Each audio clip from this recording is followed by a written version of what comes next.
Hello, and welcome to Mechwarrior Online. This month's special mech is the Warhawk Prime, and as you can see, I've got one here.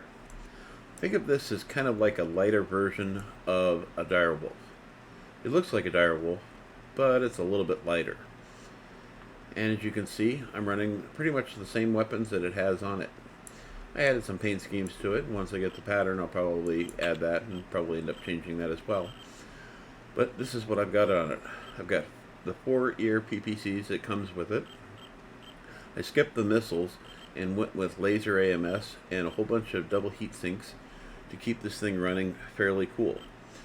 Heat management, the way I've got this set up, is 1.53.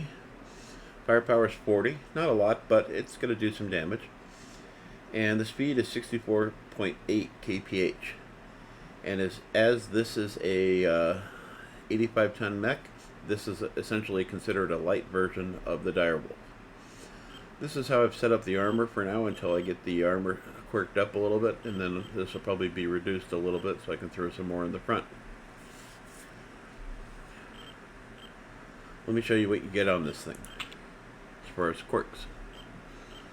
So XP bonus, yay! Missile cooldown plus 20%, which we're not going to use. Heat minus 5%. Clan ear PPC velocity plus 25%. Missile velocity we're not going to use because it only has one missile point. It's kind of weird. Ear PPC heat generation minus 4%.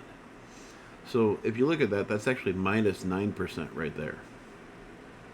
Base structure, this is actually really good for an assault mech, especially a clan mech. And reverse speed as well, plus 5%.